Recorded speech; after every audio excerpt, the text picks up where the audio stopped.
sometimes I'm quite nervous of things like that. Oh, the look I aspire for. Probably like Rachel Green and Friends.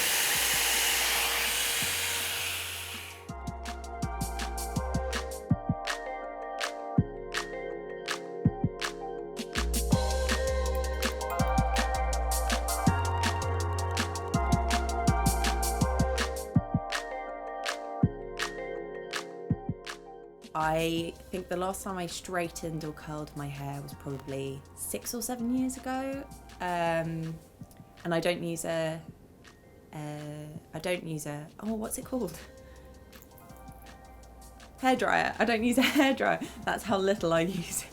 I am well acquainted with heat hair tools. I usually use hair straighteners, the drying brushes, hairdryer. Yeah, quite the simple everyday tools. I think I have quite fine hair, and I get the thing where like I don't even know how I have any hair left because I shed so much. So I have a Revlon kind of paddle brush hairdryer. That's what I use every day. I used to use a normal one with like a comb attachment, but that's just like damaging for my hair now. And I have a few pairs of straighteners as well, and a hot comb too. So probably like maybe twice a year I might straighten or something, but I blow dry my hair all the time after I wash it. So I have used heat tools in the past. I used to use curling tongs and curlers, but recently I've been growing my hair and I'm trying to grow it even longer, and I've sort of been leaving it a little bit more natural. I wouldn't leave the house without having styled my hair, because otherwise it's going to be very big, very thick and very out of control. I've also been growing my hair for the last few years, so heat tools instantly ring some alarm bells for me in terms of damage and breakage, so I tend to just steer clear.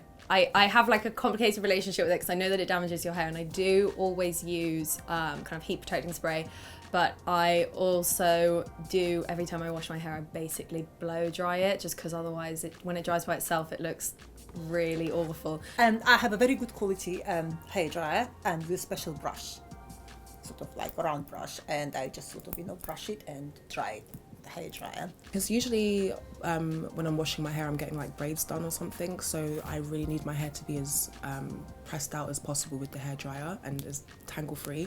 If I air dry, it might be because I'm trying to have like a twist out or something and I want like real curly hair or something, but that's rare. When drying my hair, I usually use heat, so I'll hair dry it first before straightening.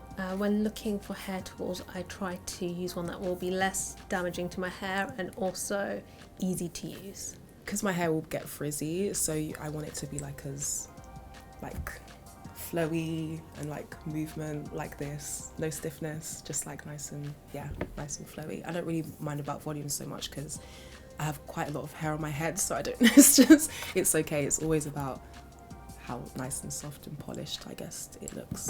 I do occasionally use hairdryers and I'm very comfortable with those, and I would always look for something that it doesn't damage my hair, so I try to keep my hairdryer a little bit away from my hair and dry it as naturally as possible. But I like the fact that you can sometimes add in a few curls or waves. I haven't blow dried my hair in so long that I'm interested to see what it will look like blow dried, because it has been years.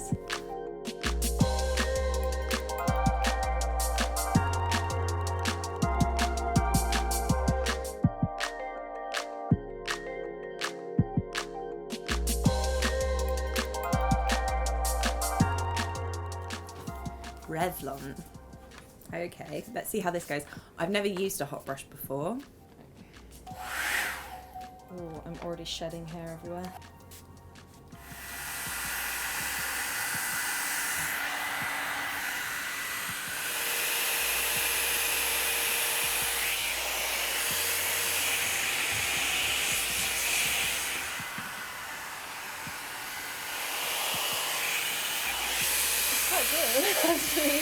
Yeah.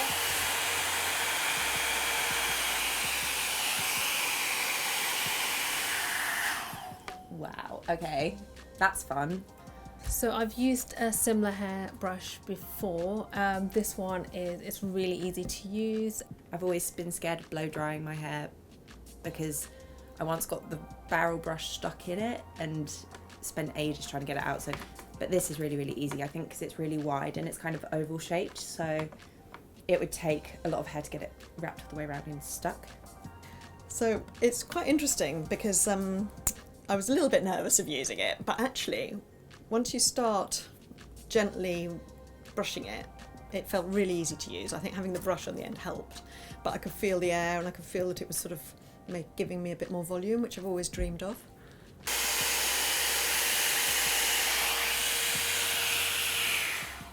And that was just level 2. That wasn't even the highest thing. And you can just see how stretched out my hair is already. Sorry, does this come off? Yes. That is like music to my ears, because like I said, the other one doesn't come off. It takes me so long, because obviously my hair's really thick and curly as well. It takes so long to get all the hair out of the hairdryer when I want to clean it, and I always felt like it needed a detachment, like some way to take it off. I can just wash it like something like a normal brush or whatever. That's genius. I don't know what the other heads look like, but I'm intrigued that you can change them. I just think these are really helpful because they're really quick. And there is like the cold setting, which I sometimes use when I feel like I've been doing too much heat damage on my hair, but it's really slow. But it is nice to have that like occasionally if you want to feel like you're not damaging your hair. I really like what it's done to the curtain bangs. It's definitely made it so much sleeker. I really like it. I don't use heat usually, but it would be really nice to use this to style it for like an event if I wanted to feel like I was making an extra special effort. I really like the finished look, so it would be nice to like do my hair nicely to like go to a wedding or a party or something special like that using this for sure. This hot brush is very easy to use, and I love that it's got this volume as well. Revlon. They might have improved because I got some in the sale in the past, and it was just.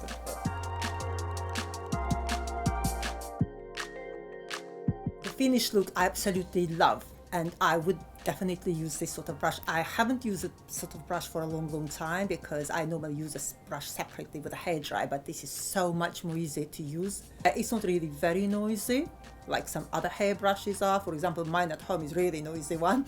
Yeah, so it's light, it's not very noisy, and it's very quick. It styles your hair much quicker. I really like the way it styles my hair just because it gives more of a salon finish. So it gives that sleek sort of blow-dried look without having to use a hair straightener. It's just easy to use, and the heat doesn't seem so harsh on your hair when you're using it. I would definitely use this brush at home. I think it's a great tool. I have so many friends, like black girls, who are using the Revlon paddle brush. This is way better. Another thing I really liked was the fact it didn't feel that it was going to burn my hair, and sometimes I'm quite nervous of things like that. I think I'd love to have a go at home. Yeah, I think I really like it. Yeah, I think it definitely looks sleeker. I've definitely got less flyaways and less frizz. Sort of added so much volume that you just don't get with air drying. And whenever I air dry, they just kind of like hang there limply. It just looks healthier, which is so annoying because I don't want to get into the habit of using heat on my hair, but it looks good. I like the fact it's got different attachments on the top. I'd like to try them. I'm quite interested to see what they do because this just feels like a great all-rounder really, but yeah, cool.